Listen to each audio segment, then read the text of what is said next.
ഇവിടെ ശ്രദ്ധിക്കണേ, തൊട്ടുമുമ്പിൽ ശംഖചക്ര ഗദാധാരിയായിട്ട് ഭഗവാൻ നിൽക്കുന്നുണ്ടെങ്കിലും ധ്രുവൻ സ്തുതിക്കുന്നത് ഈ പുറത്ത് നിൽക്കുന്ന ഭഗവാനെയല്ല, പിന്നെയോ ധർമ്മ അർത്ഥ കാമ മോക്ഷങ്ങളെ കുറിക്കുന്ന 4 പ്രകരണങ്ങളെ ചേർത്തുവച്ച വിസർഗം എന്ന ലക്ഷണത്തോടു കൂടിയ ചതുർത്ഥ സ്കന്ധമാണ് ഇപ്പോ നമ്മൾ പാരായണം ചെയ്തുകൊണ്ടിരിക്കുന്നത്. അതിൽ പരമമായ ധർമ്മം എന്ത് എന്ന് ദക്ഷയാഗം എന്ന ചരിത്രത്തിൽ കൂടി ഉച്ചയ്ക്ക് മുമ്പ് നമ്മൾ അനുസ്മരിച്ചു അല്ലേ. ഈ പ്രപഞ്ചത്തില്, ഈ ലോകത്ത് ഓരോരുത്തർക്കും അവരവരുടേതായ ധർമ്മങ്ങളുണ്ട്. എല്ലാവർക്കും അവരവരുടെ ധർമ്മങ്ങളുണ്ട് അല്ലേ. അത്തരത്തിൽ ഓരോരുത്തർക്കും ഓരോ ധർമ്മമുണ്ട്. എല്ലാ ജീവജാലങ്ങളും അവരവരുടെ ധർമ്മം ഭംഗിയായിട്ട് ചെയ്യണമുണ്ട് അല്ലേ. എല്ലാ ജീവജാലങ്ങളും അവരവരുടെ ധർമ്മം ഭംഗിയായി ചെയ്യണുണ്ട്. എങ്കിൽ നമുക്കും എന്തുണ്ട്? നമ്മുടെ ധർമ്മമുണ്ട് അല്ലേ. നമുക്കും ഉണ്ട് നമ്മുടെ ധർമ്മം. എന്താ നമ്മുടെ ധർമ്മം? നമ്മുടെ ധർമ്മം, മനുഷ്യധർമ്മം, അത് ഈശ്വരനെ വന്ദിക്കലാണ്, ഭഗവാനെ സേവിക്കലാണ് അല്ലേ. പലതരത്തിലുള്ളതായ പ്രാരബ്ധങ്ങളും വേവലാദികളും ഒക്കെയുള്ള നമുക്ക് ഈ ഭഗവാന്റെ മുൻപിലേക്ക് എത്താൻ തോന്നണുണ്ടെങ്കിൽ, ഭഗവതിയുടെ മുമ്പിൽ എത്താൻ തോന്നണുണ്ടെങ്കിൽ, ഇവിടെ എത്തി, ഈ നടയിലെത്തി, ഒന്ന് അമ്മയെന്ന് വിളിക്കുമ്പോ, ഒന്ന് ഗുരുവായൂരപ്പ എന്ന് വിളിക്കുമ്പോ നമുക്ക് മനസ്സിനൊരു സമാധാനം കിട്ടണുണ്ടെങ്കിൽ അതിന്റെ അർത്ഥം എന്താ? ഇവിടെ ഇരുന്ന് ഭാഗവതം കേൾക്കുമ്പോ, ഇവിടെ ഇരുന്ന് നാമം ജപിക്കുമ്പോ, നടയിലെത്തി അമ്മയെന്നൊന്ന് വിളിക്കുമ്പോ, ഗുരുവായൂരപ്പനെ കണ്ട് ഗുരുവായൂരപ്പ എന്ന് പ്രാർത്ഥിക്കുമ്പോ നമ്മുടെ മനസ്സിൽ എല്ലാ ദുഃഖവും മാറി നമ്മുടെ മനസ്സ് ആശ്വസിക്കണമെന്നുണ്ടെങ്കിൽ അതിന്റെ അർത്ഥം എന്താ? നമ്മൾ ചെയ്യേണ്ട പണി ഇതാണ്. എന്ത്? ഭഗവാനെ സേവിക്കല. അതുകൊണ്ട് ആ പണി ചെയ്യുമ്പോൾ നമുക്ക് സമാധാനം കിട്ടും. ബാക്കിയുള്ളതൊക്കെ നമ്മൾ ചെയ്തിട്ടില്ലെങ്കിലും ഈ ലോകത്തില് ഈച്ചയും പാച്ചയും പൂച്ചയും ഒക്കെ ചെയ്യണ പണികളാ അല്ലേ. ഈ മതിൽക്കെട്ടിന്റെ പുറത്തെത്തിയാൽ ഞാനും നിങ്ങളും ഒക്കെ ചെയ്യുന്നത് എല്ലാ ജീവജാലങ്ങളും ചെയ്യുന്ന സാമാന്യ പ്രാണികളുടെ ധർമ്മം മാത്രമാണെങ്കിൽ, അതിൽ നിന്ന് വ്യത്യസ്തമായി ഈശ്വരനെ ഇങ്ങനെ ഇരുന്ന് ഉപാസിക്കാൻ, ഭഗവാന്റെ നാമം അറിഞ്ഞുകൊണ്ട് ജപിക്കാൻ, ഭഗവാനാണ് എന്നറിഞ്ഞുകൊണ്ട് നമസ്കരിക്കാൻ പറ്റുന്ന ഒരു ജന്മയുള്ളൂ, അത് മനുഷ്യജന്മാണ്. അപ്പോ ആ മനുഷ്യജന്മത്തിന്റെ ഏറ്റവും വലിയ ധർമ്മം ഈശ്വരനെ വന്ദിക്കുക എന്നുള്ളതാണ്. ഇനി വന്ദിച്ചിട്ടില്ലെങ്കിലും കുഴപ്പമില്ല, വന്ദിച്ചിട്ടില്ലെങ്കിലും കുഴപ്പമില്ല. എന്ത് ചെയ്യാ?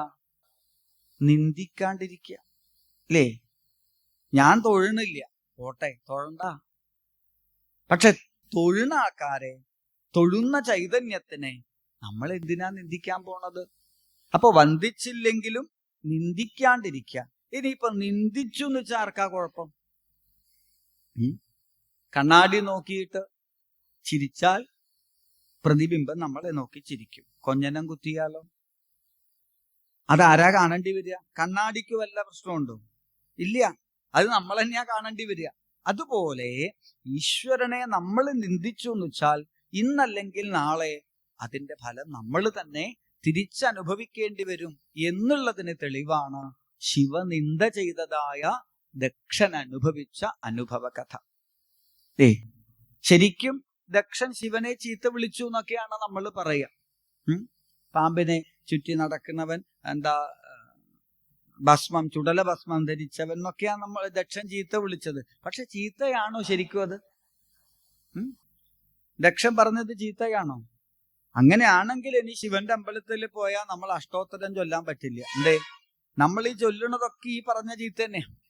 പന്നകഭൂഷണായ നമ, ലേ ഭസ്മോദ്ധൂളിത വിഗ്രഹായ നമ, ജഡാധരായ നമ, ഇതൊക്കെയാ ദക്ഷനും പറഞ്ഞത്. അപ്പോ എന്ത് പറഞ്ഞു എന്നുള്ളതല്ല, പിന്നെയോ എങ്ങനെ പറഞ്ഞു എന്നുള്ളതാണ് പ്രധാനം.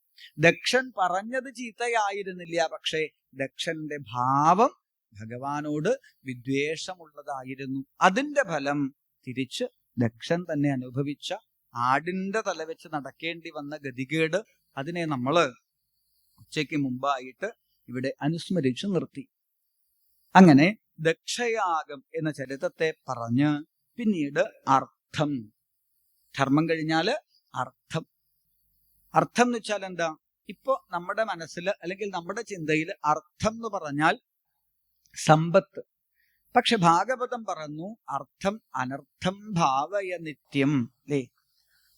അർത്ഥം ആ ലൗകികമായ സമ്പത്ത് വേണ്ടതാണ്, അല്ലേ? ഇപ്പോ സമ്പത്തില്ലാണ്ട് ഇപ്പൊ ജീവിക്കാനൊന്നും പറ്റില്ല. ഭാഗവതം വായിക്കണ ആചാര്യനാ, റേഷൻ കടയിൽ പോയാൽ ഫ്രീ ആയിട്ടൊന്നും തരുമൊന്നുമില്ല. അപ്പൊ പറഞ്ഞു വരുന്നത് സമ്പത്തില്ലാണ്ടൊന്നും ജീവിക്കാൻ പറ്റില്ല, പക്ഷേ ആ സമ്പത്ത് കൊണ്ട് നമുക്ക് പല വിധത്തിലുള്ള ആപത്തുകൾ ഉണ്ടാവും. ഇനിയിപ്പോ ഏകാദശ സ്കന്ധത്തിൽ കേൾക്കാം 15ഓളം ദുഃഖങ്ങള് സമ്പത്ത് കൊണ്ട് വന്നു ചേരുന്ന. ഒന്ന് മനസമാധാനം പോവും, മറ്റൊന്ന് ബന്ധുക്കൾ പോലും ചിലപ്പോ ശത്രുക്കളായിട്ട് തീരും. പിന്നെ ഒരാളിലുമുള്ളതായ വിശ്വാസം നഷ്ടപ്പെടും സമ്പത്ത് കൂടും തോറും എന്നൊക്കെയാണ് പറയുന്നത്. അപ്പോ ഈ പറയുന്ന അർത്ഥമല്ല, ഭാഗവതം പറയുന്നു ഈ സമ്പത്ത് നമുക്ക് ആവശ്യമാണ്. എപ്പോ? ഈ ലോകത്തിൽ ജീവിക്കുന്നിടത്തോളം കാലം നമുക്ക് ഈ പറഞ്ഞ സമ്പത്ത് ആവശ്യമാണ്. എന്നാൽ ഭാഗവതം പറയുന്ന സമ്പത്ത് ഈ ജന്മത്തിലേക്കും അടുത്ത ജന്മത്തിലേക്കും നമുക്ക് സമ്പാദിച്ചു വെക്കാൻ പറ്റണതാ. അതേത് സമ്പത്താ? അതാണ് ഭക്തി എന്നുള്ള സമ്പത്ത്. ഈ ഭക്തി എന്നുള്ള സമ്പത്ത് എത്ര കണ്ട് നമുക്ക് ഉള്ളില് സമ്പാദിച്ചു വെക്കാൻ പറ്റുമോ, എല്ലാ തരത്തിലും നമ്മളെ രക്ഷിക്കുന്നത് ഈ ഭക്തി എന്നുള്ള സമ്പത്തായിരിക്കും. ശരി, ഭക്തി അത് സമ്പാദിക്കേണ്ട പ്രായമേതാ? എപ്പോഴാ ഭക്തി ഉണ്ടാവേണ്ടത്? എപ്പോഴാ ഭക്തി ഉണ്ടാവേണ്ടത്? നമുക്കൊക്കെ ഇപ്പൊ എപ്പോഴാ ഭക്തി ശരിക്കും വരുന്നത്, അല്ലേ? നമുക്കൊക്കെ ഷഷ്ടിപൂർത്തിയൊക്കെ കഴിഞ്ഞ് കണ്ണില് തിമിരത്തിന്റെ ഓപ്പറേഷനൊക്കെ കഴിഞ്ഞപ്പോഴാണ് ഭാഗവതം വായിക്കാൻ തുടങ്ങിയാലോ എന്നുള്ള ചിന്ത തന്നെ വരാൻ തുടങ്ങിയത്. എന്നാൽ ഭാഗവതം പറയണു ഭക്തി എന്നുള്ള അർത്ഥം അത് സമ്പാദിക്കേണ്ടതിതാ. ധ്രുവൻ എന്ന ഒരു 5 വയസ്സുകാരന്റെ കഥ പറഞ്ഞുകൊണ്ട് ഭാഗവതം പറയണു എത്ര ചെറിയ പ്രായത്തിൽ സമ്പാദിക്കാൻ പറ്റുമോ അത്ര നേരത്തെ സമ്പാദിക്കുക. ചെറിയ പ്രായത്തിൽ ആവുമ്പോ എന്താ ഗുണം എന്നറിയോ? പെട്ടെന്ന് ഭഗവാനെ സ്വന്തമാക്കാൻ പറ്റും. ധ്രുവന് കേവലം 5 മാസം കൊണ്ടാണ് ഭഗവാനെ കാണാൻ പറ്റിയത്. കാരണം എന്താ? ചെറിയ കുട്ടിയാ, ഉള്ളിൽ അത്ര വലിയ കുനിഷ്ടും കുശുമ്പും കളവൊന്നും കേറിയിട്ടില്ല, അല്ലേ? അതുകൊണ്ട് വളരെ പെട്ടെന്ന് ഭഗവാനെ സ്വായത്തമാക്കാൻ സാധിച്ചു.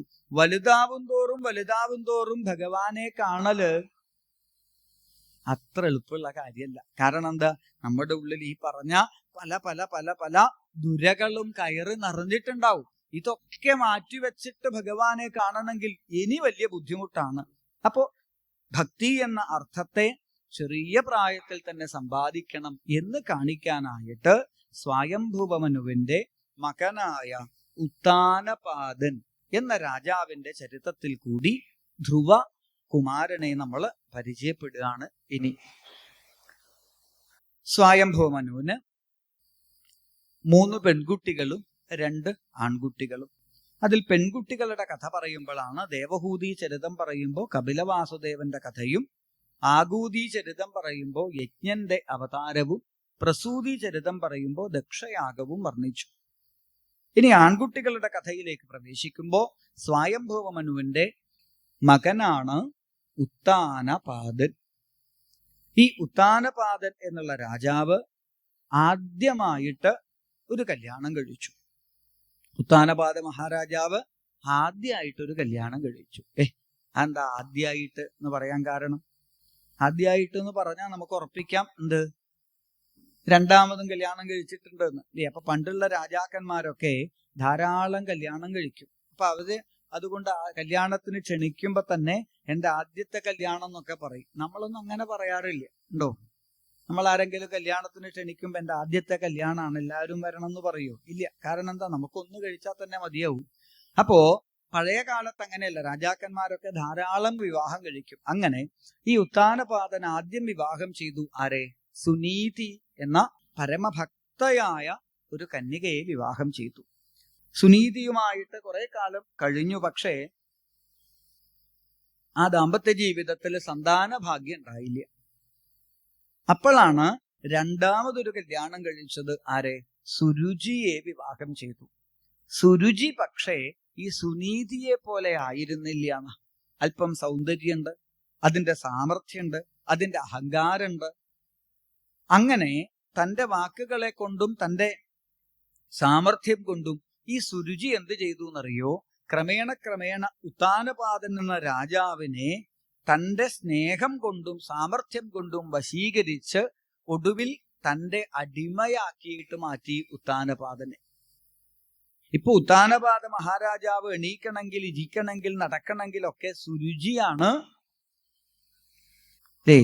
തീരുമാനിക്കുക. സുനീതിയോ പതുക്കെ പതുക്കെ പതുക്കെ കൊട്ടാരത്തിൽ നിന്ന് അവഗണിക്കപ്പെട്ട് കൊട്ടാരത്തിന്റെ പുറത്ത്, മതിലിന്റെയും പുറത്താണ് ഇപ്പോ താമസം. ആ ഇടയ്ക്ക് ഇവർക്ക് രണ്ടുപേർക്കും ഈശ്വര കടാക്ഷം കൊണ്ട് ഗർഭം ധരിച്ചു. രണ്ടുപേർക്കും ഓരോ ആൺകുട്ടികൾ ഉണ്ടായി. കുട്ടികൾക്കിപ്പോ 5 വയസ്സ് പ്രായം. അല്ലേ? നമുക്കിപ്പോ സിനിമ പോലെ കുറച്ച് വേഗം വേഗം പോയാലേ കഥ നടക്കുള്ളൂ. അല്ലേ? ബാഹുബലിയിലൊക്കെ കാണുന്നില്ലേ? ആദ്യം ഒരു കൈ കാണിക്കും, പിന്നെ പെട്ടെന്ന് വലിയ ആളെ കാണിക്കണില്ലേ? അതുപോലെ ജനിച്ചു, 5 വയസ്സായി ഇപ്പൊ പ്രായം. ഈ 5 വയസ്സില്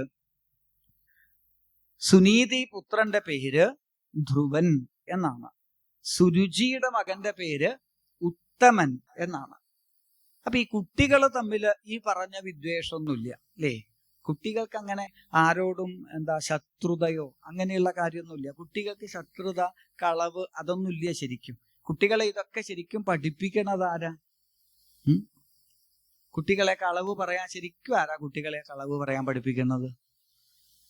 കളവ് പറയാൻ പാടില്ല കേട്ടോ എന്നൊക്കെ നമ്മൾ മക്കളോട് ഉപദേശിക്കുമ്പോ ശരിക്കും ഇവനെ ആദ്യം കളവ് പറയാൻ പഠിപ്പിച്ചതാരാ? അല്ലേ? ബസ്സിൽ കയറുമ്പോ മകനെ ഉപദേശിക്കുക അമ്മ. കണ്ടക്ടർ എത്രാം ക്ലാസ്സിൽ എത്രയെന്ന് ചോദിച്ചാൽ 3-ാം ക്ലാസ്സിൽ. അമ്മ ഞാൻ 3-ാം ക്ലാസ് എന്ന് പറഞ്ഞാൽ മതി. അല്ലേ? അപ്പോ പറഞ്ഞു വരുന്നത് കുട്ടികളെ അവർക്ക് ഈ കളവൊന്നുമില്ല. അതുകൊണ്ട് തന്നെ ധ്രുവനും ഉത്തമനും വലിയ സ്നേഹിതന്മാരാണ്, സഹോദരന്മാരാണ്. അവരൊപ്പാണ് കളിക്കുക. അപ്പൊ ഇടയ്ക്ക് എന്ത് ചെയ്യുമെന്ന് വെച്ചാൽ ഈ ഉത്തമൻ ധ്രുവനെ കൊട്ടാരത്തിന്റെ അകത്തേക്ക് കളിക്കാൻ വിളിക്കും.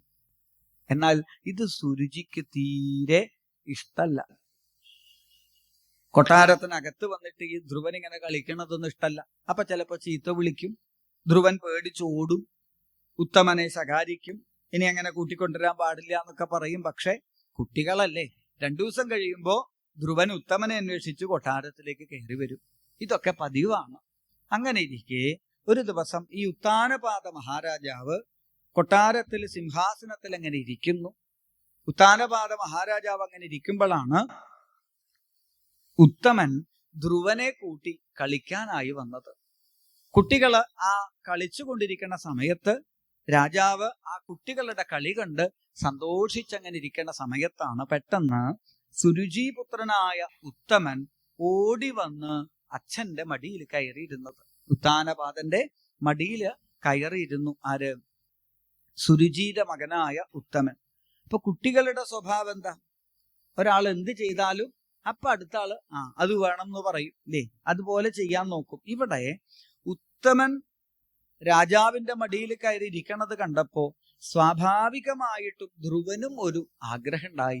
അച്ഛനല്ലേ, തനിക്കും ഒന്ന് അച്ഛന്റെ മടിയിൽ കയറി ഇരിക്കണ്ടേ? സ്വതവേ ആ സുരുചി ചെറിയമ്മ ചീത്ത വിളിക്കും ഇങ്ങനെ കൊട്ടാരത്തിൽ കയറി വന്നാൽ.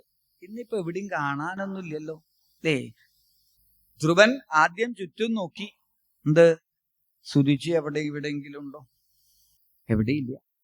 പക്ഷേ അച്ഛന് താൻ കയറിയിരിക്കുന്നത് ഇഷ്ടാണോ എന്നറിയില്ലല്ലോ. അച്ഛന്റെ മുഖത്തേക്ക് സങ്കടത്തോടെ ഒരു നോട്ടം നോക്കി ധ്രുവൻ. അല്ലേ? ഒന്ന് അച്ഛന്റെ മടിയിൽ ഞാൻ ഇരുന്നോട്ടെ എന്ന ആ 5 വയസ്സുള്ള കുട്ടിയുടെ നോട്ടം കണ്ടപ്പോൾ തന്നെ ഉത്താനപാദന് വല്ലാത്ത സങ്കടായി.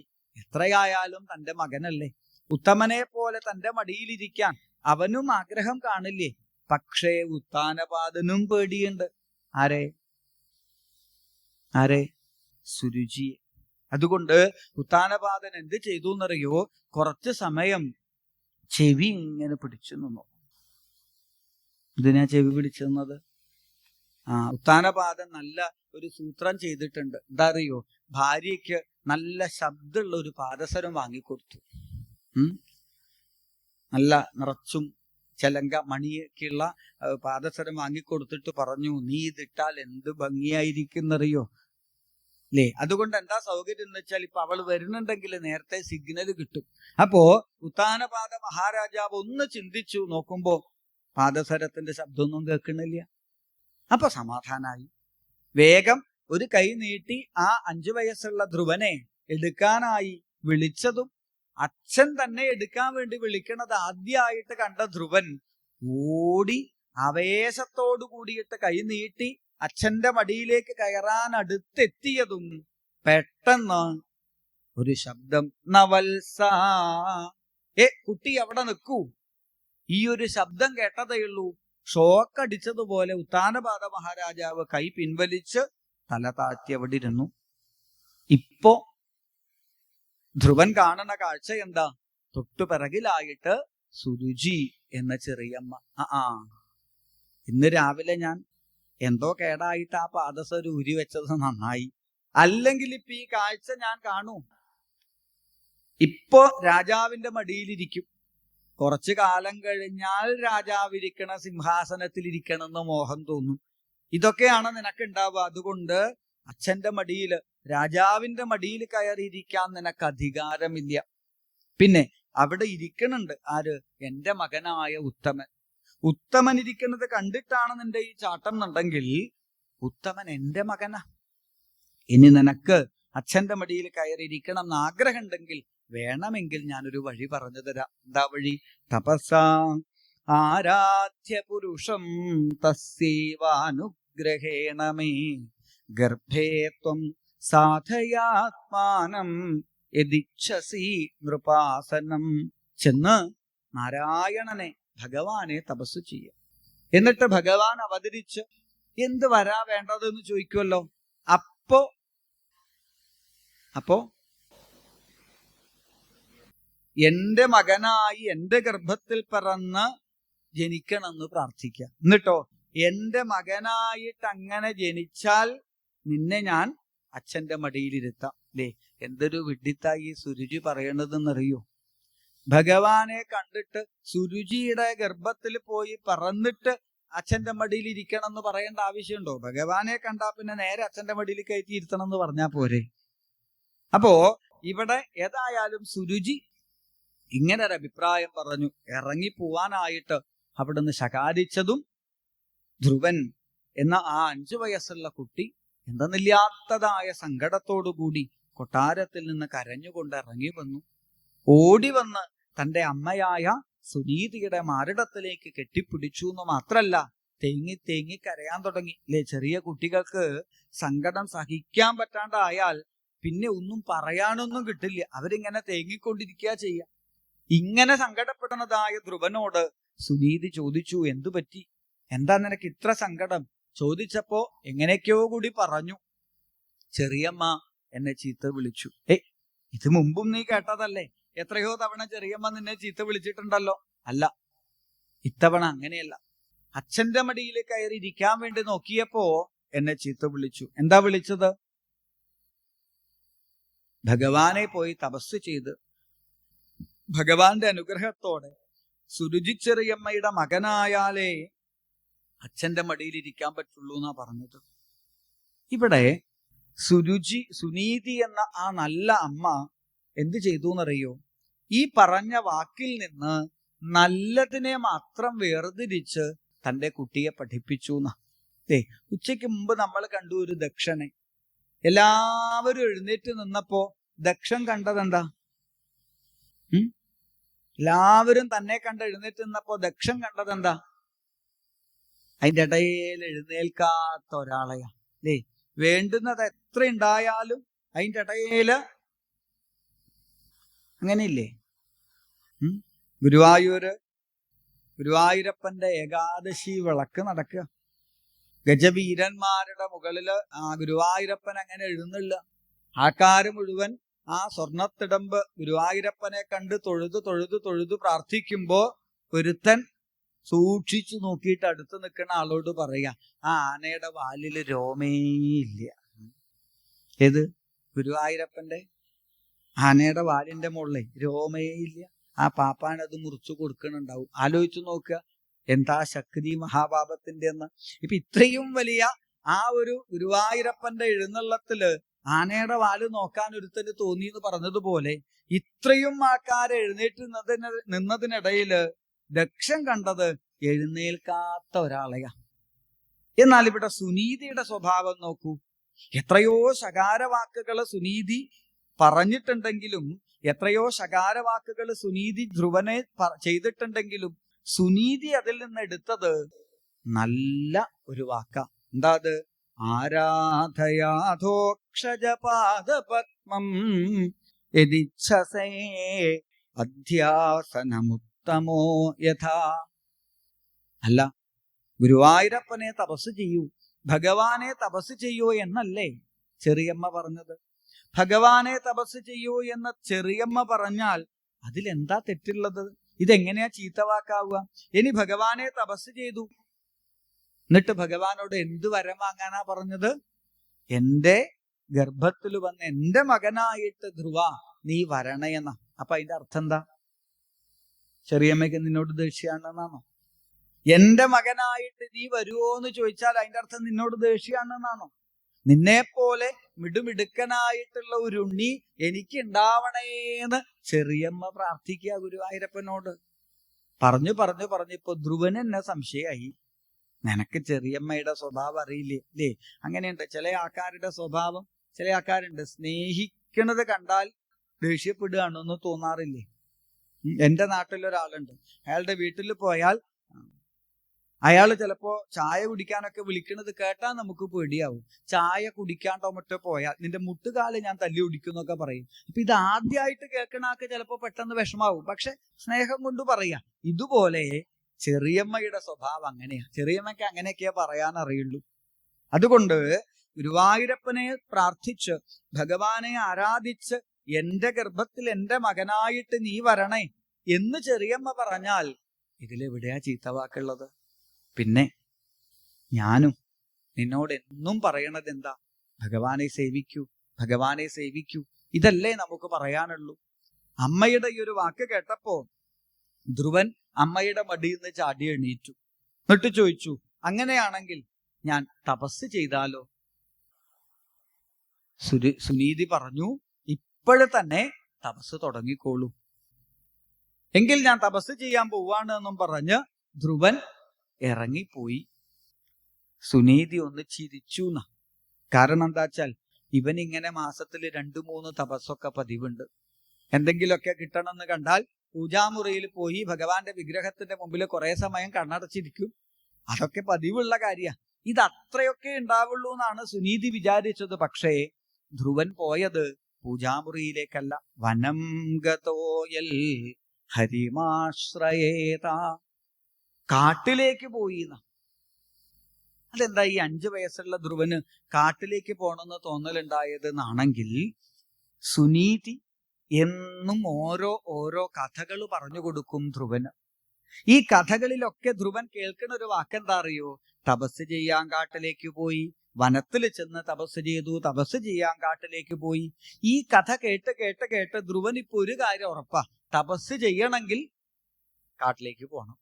അങ്ങനെ വനത്തിലേക്ക് ധ്രുവൻ പോകുന്നു. ആ വനത്തിന്റെ അകത്തേക്ക് അങ്ങ് എത്തുമ്പോഴേക്കും ഇരുട്ട് കൂടാൻ തുടങ്ങി. വഴികളൊക്കെ അസ്തമിച്ചു. ഘോരമൃഗങ്ങളുടെ ശബ്ദം വരുന്നുണ്ട്. ഒക്കെ കൂടി 5 വയസ്സുള്ള ആ ഒരു ഉണ്ണി ഒന്ന് ഭയന്നു എന്നാണ്. എന്താ ചിന്തിച്ചതെന്നറിയോ? ഗുരുവായൂരപ്പനെ ഭഗവാനെ സേവിക്കാൻ പുറപ്പെടുന്ന എനിക്ക് ഭഗവാന്റെ അടുത്തേക്കൊരു വഴി കാണിക്കാൻ ഒരാളും ഇല്ലല്ലോ, ഞാൻ തനിച്ചായി പോയല്ലോ എന്ന് ധ്രുവന്റെ ഉള്ളിലൊരു വിഷമം വരുമ്പോഴേക്കും, വിഷമിച്ചിട്ടില്ല, വിഷമം വരുമ്പോഴേക്കും ഹരേ രാമ രാമ രാമ ഹരേ ഹരേ ഹരേ കൃഷ്ണ കൃഷ്ണ കൃഷ്ണ ഹരേ ഹരേ. ആ കൊടുങ്കാടിനകത്ത് അതിമധുരമായ ഭഗവാന്റെ നാമജപം ഇങ്ങനെ കേട്ടു. നാമജപം കേട്ടതും സർവഭയങ്ങളും ധ്രുവനില്ലാണ്ടായി. ഇതാരായി കാട്ടിൽ നാമം ജപിക്കുന്ന ആള് എന്ന് ചിന്തിക്കുമ്പോഴേക്കും ധ്രുവന്റെ മുൻപിലേക്ക് സാക്ഷാൽ ശ്രീനാരദ മഹർഷി അവതരിച്ചു. നാരദരെ കണ്ടതും ധ്രുവൻ നാരദരുടെ പാദത്തിലേക്ക് വീണ് നമസ്കരിച്ചു അല്ലേ. അപ്പൊ തന്നെ നാരദർ അത്ഭുതപ്പെട്ടു. കാരണം ആരും പറഞ്ഞു കൊടുക്കാതെ ഒരു 5 വയസ്സുള്ള കുട്ടി നമസ്കരിക്കുന്നുണ്ടെങ്കിൽ അത് ചില്ലറ കാര്യല്ല അല്ലേ. നമസ്കരിക്കടാ നമസ്കരിക്കടാ, നിന്നോടാ പറഞ്ഞത് നമസ്കരിക്കാൻ, ഇപ്പൊ നമസ്കരിച്ചിട്ടില്ലെങ്കിൽ ഉണ്ടല്ലോ എന്ന് നമ്മൾ ഭീഷണിപ്പെടുത്തിയാൽ തന്നെ മക്കള് നമസ്കരിക്കണില്ല. അപ്പോഴാണ് 5 വയസ്സുള്ള ഒരു ഉണ്ണി ഈ കൊടുങ്കാട്ടിൽ വെച്ച് തന്നെ കണ്ടപ്പോ വീണ് നമസ്കരിച്ചത്. എവിടുന്ന് കിട്ടി ധ്രുവൻ ഈ സംസ്കാരം? എവിടുന്ന് കിട്ടി ധ്രുവൻ ഈ ഒരു സ്വഭാവം? മറ്റെവിടൊന്നുമല്ല, സുനീതി എന്ന അമ്മയിൽ നിന്ന്. കാരണം ധ്രുവൻ കുട്ടിക്കാലം മുതൽ കണ്ടുവരുന്ന ഒരു കാഴ്ചയുണ്ട്. കൊട്ടാരത്തിലേക്ക് വരുന്നതായ സജ്ജനങ്ങളായ ഭാഗവതന്മാരായ ഋഷീശ്വരന്മാരെ കാണുമ്പോ തൻ്റെ അമ്മയായ സുനീതി ഒരു മടിയുമില്ലാതെ ആ ഭാഗവതന്മാരുടെ പാദത്തിൽ വീണ് നമസ്കരിക്കുന്നു. അന്ന് സുനീതി പറഞ്ഞു കൊടുത്തിട്ടുണ്ട്, സജ്ജനങ്ങളെ കാണുന്ന നേരത്തു ലജ്ജ കൂടാതെ വീണു നമിക്കണം. ആ ഗുരുനാഥന്മാരെ വീണു വീണ് നമസ്കരിക്കുന്ന തൻ്റെ അമ്മയുടെ സംസ്കാരം അത് കണ്ടു വളർന്നതായ ധ്രുവന് നാരദരെ പോലെ ഒരു ഗുരുനാഥനെ കണ്ടാൽ നമസ്കരിക്കണം ട്ടോ എന്ന് ആരും പറഞ്ഞു കൊടുക്കണ്ട. വീണ് നമസ്കരിച്ചു. നാരദര് ധ്രുവനെ പിടിച്ചെഴുന്നേൽപ്പിച്ചു. ചോദിച്ചു, എന്താ കുട്ടി ഇത് കാട്ടില് ഒറ്റയ്ക്ക്? അപ്പോ നാരദര് ചോദിച്ചു, കളിക്കാൻ വന്നതാണോ? അല്ല, കളിക്കാൻ വന്നപ്പോ കൂട്ടം തെറ്റിപ്പോയതാണോ? ചോദിച്ചപ്പോ ധ്രുവൻ പറഞ്ഞു, ഞാൻ കളിക്കാൻ വന്നതൊന്നുമല്ല, പിന്നെയോ ഞാൻ തപസ് ചെയ്യാൻ വന്നതാ. 5 വയസ്സുള്ള ഒരു കുട്ടി തപസ് ചെയ്യാൻ വന്നതാ എന്ന് പറഞ്ഞപ്പോ നാരദർക്ക് അത്ഭുതം തോന്നി. ചോദിച്ചു നാരദര്, എത്ര വയസ്സായി? 5 വയസ്സ്. ഇത് കേട്ടതും നാരദര് പൊട്ടി പൊട്ടി ചിരിച്ചു. എന്തേ, ഇവിടെ 50 80 ഓരോന്നിന് നാമം ജപിക്കാൻ തോന്നണില്ല, അപ്പോഴാ നീ 5-ാം വയസ്സിൽ? അല്ല, എന്തിനാ തപസ് ചെയ്യണത്? അച്ഛന്റെ മടിയിൽ കയറിയിരിക്കാൻ, അത് അതിനേക്കാൾ രസം. അച്ഛന്റെ മടിയിൽ കയറിയിരിക്കാനൊക്കെ ആരെങ്കിലും തപസ് ചെയ്യോ? പോട്ടെ, ആരാ നിന്റെ അച്ഛൻ? ഞാൻ ഉത്താനപാദന്റെ മകനാണ്. എന്നാ ഞാൻ കൊണ്ടിരുത്താലോ. ഞാൻ പറഞ്ഞാൽ അച്ഛൻ നിന്നെ മടിയിൽ കയറ്റിയിരുത്തും. അതുപോലെ വെറുതെ കാട്ടിൽ വന്ന് തപസ്സൊന്നും ചെയ്യണം. പിന്നെ ഈ തപസ് എന്ന് പറഞ്ഞാലേ അത്ര എളുപ്പമുള്ള കാര്യമൊന്നുമല്ല.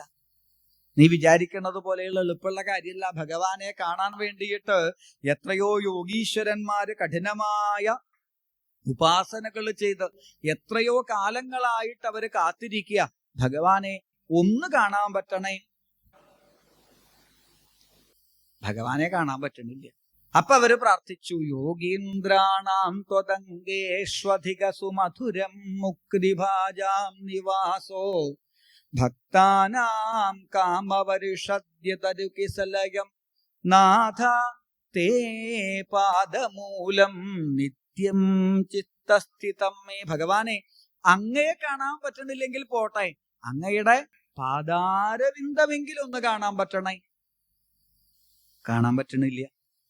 അപ്പൊ അവര് പ്രാർത്ഥിച്ചു, ഇനി പാദാരവിന്ദം കാണാൻ സാധിക്കണില്ലെങ്കിൽ പോട്ടെ, നഖമണി ചന്ദ്രികയാ, അങ്ങയുടെ തൃപ്പാദാരവിന്ദത്തിലുള്ളതായ ആ നഖത്തിന്റെ പ്രകാശമെങ്കിലും ഞങ്ങളുടെ ഹൃദയത്തിലൊന്ന് കാണാൻ പറ്റണേ.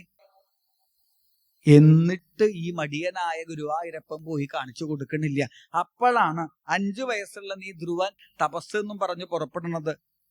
ഒരു കാര്യം ചെയ്യൂ, അച്ഛന്റെ മടിയിലേക്ക് ഞാൻ കൊണ്ടുവന്നിരുത്താം, നീ തിരിച്ചു പോയിക്കോളൂ എന്ന് നാരദര് പറഞ്ഞപ്പോ ധ്രുവൻ നാരദരോട് പറഞ്ഞു, ഞാൻ പോവില്ല.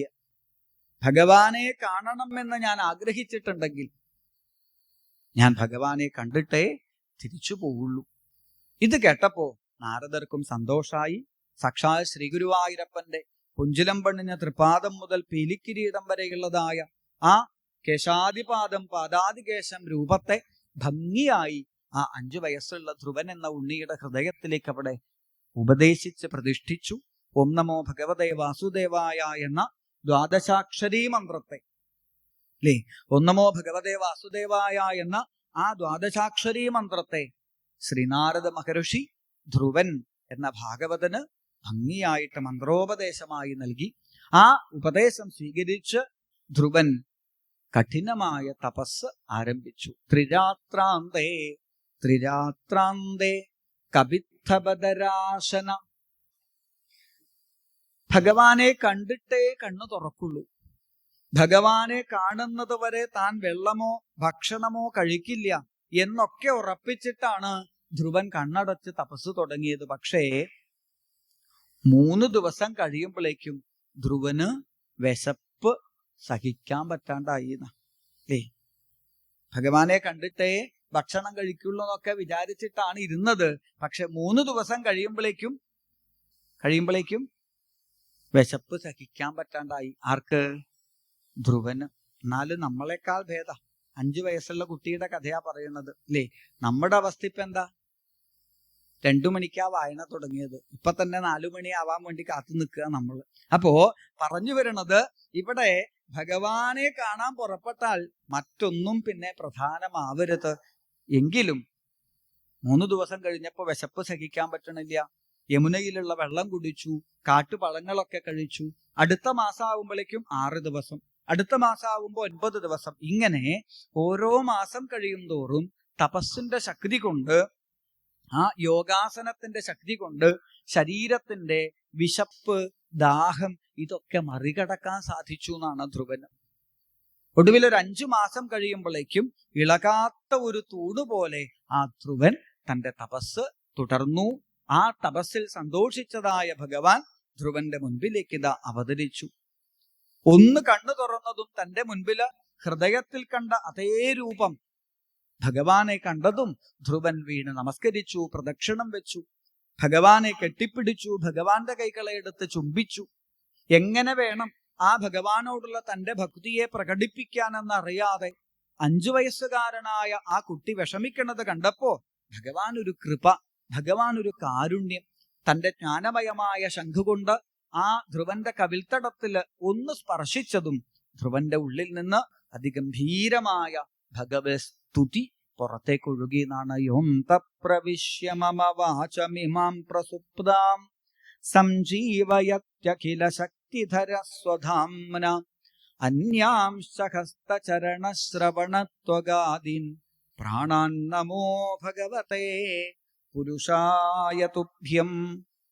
ഇവിടെ ശ്രദ്ധിക്കണേ, തൊട്ടുമുമ്പിൽ ശംഖചക്ര ഗദാധാരിയായിട്ട് ഭഗവാൻ നിൽക്കുന്നുണ്ടെങ്കിലും ധ്രുവൻ സ്തുതിക്കുന്നത് ഈ പുറത്ത് നിൽക്കുന്ന ഭഗവാനെയല്ല, പിന്നെയോ യോ അന്തപ്രവിശ്യ. പുറത്തൊരു ഭഗവാൻ നിൽക്കണുണ്ടെന്ന് ഈ കണ്ണുകൊണ്ട് കാണാൻ പറ്റിയത് എന്തുകൊണ്ടാ? എന്റെ ഉള്ളിൽ ഒരു ചൈതന്യം ഉള്ളത് കൊണ്ടല്ലേ. പുറത്തുള്ള ഭഗവാനെ ഈ നാവ് കൊണ്ട് സ്തുതിക്കാൻ പറ്റണത് എന്റെ ഉള്ളിൽ ഒരു ചൈതന്യം ഉള്ളത് കൊണ്ടല്ലേ. പുറത്തുള്ള ഭഗവാനെ ഒന്ന് തൊഴാൻ, പുറത്തുള്ള ഭഗവാനെ ഒന്ന് പ്രദക്ഷിണം വെക്കാൻ, പുറത്തുള്ള ഭഗവാനെ ഒന്ന് നമസ്കരിക്കാൻ സാധിക്കുന്നത് എന്റെ ഉള്ളില് പ്രാണശക്തിയായിട്ട്, പ്രാണേശ്വരനായിട്ട്, ചൈതന്യമായിട്ട് ഈ ഭഗവാൻ ഉള്ളത് കൊണ്ടല്ലേ. അതുകൊണ്ട് പ്രാണാൻ നമോ ഭഗവതേ പുരുഷായ തുഭ്യം. എന്റെ പ്രാണശക്തിയായി ശോഭിക്കുന്ന പ്രാണേശ്വരനായ ഗുരുവായൂരപ്പ നമസ്കാരം, നമസ്കാരം എന്ന ഭാവത്തില് അതിഗംഭീരമായി ധ്രുവൻ ഭഗവാനെ സ്തുതിച്ചു. 36,000 വർഷം ഭഗവാന്റെ അനുഗ്രഹത്തോടുകൂടി ധ്രുവൻ രാജ്യം ഭരിച്ചു. ഒടുവിൽ ബദരികാശ്രമ തീരത്ത് തപസ് ചെയ്തതായ ധ്രുവനെ സുനന്ദനന്ദന്മാര്, ഭഗവാന്റെ പാരുഷതന്മാര്, അവര് കൊണ്ടുവന്ന വിമാനത്തിലേക്ക് മൃത്യുവിനെ പോലും മറികടത്തിയിരുത്തി ധ്രുവലോകത്തിലേക്ക് ആ വിമാനം ഉയർത്തിക്കൊണ്ടുപോകുമ്പോ ധ്രുവന് ഒരു മോഹം, തന്റെ അമ്മയെ ഒന്ന് കാണണം. ഇത്രയും വലിയൊരു സുഖത്തിലേക്ക് താൻ ഉയരുമ്പോ അമ്മയെ കൂട്ടാതെ പോവാൻ സാധിക്കില്ലാലോ എന്ന് വിഷമിക്കുന്നതായ ധ്രുവനോട് പറഞ്ഞു, നിന്നെപ്പോലെ ഒരു പരമഭക്തന് ജന്മം നൽകിയതോടെ ആ അമ്മ അനുഗ്രഹീതയായി. നിനക്ക് അമ്മയെ കാണണോ? ഒന്ന് മുകളിലേക്ക് നോക്കൂ എന്ന് പറയുമ്പോഴേക്കും മറ്റൊരു വിമാനത്തില് ആ ധ്രുവലോകത്തിലേക്ക് പറന്നുയരുന്നതായ സുനീതി എന്ന തന്റെ അമ്മയെ കണ്ടതും ഭഗവാന്റെ കാരുണ്യത്തെ ഓർത്ത് ആ ഭാഗവതൻ അത്ഭുതപ്പെട്ടു. ഇന്നും ഭക്തന്മാരുടെ ഹൃദയത്തില്, ഭാഗവതന്മാരുടെ ഹൃദയത്തിൽ ജ്വലിക്കുന്ന ഒരു നക്ഷത്ര തേജസ്സോടു കൂടിയിട്ട് ആ ധ്രുവൻ എന്ന പരമഭാഗവതൻ നമ്മളെ അനുഗ്രഹിക്കുന്നു എന്ന് വർണ്ണിച്ചുകൊണ്ട് ഇപ്പോ നമുക്കിവിടെ നിർത്താം.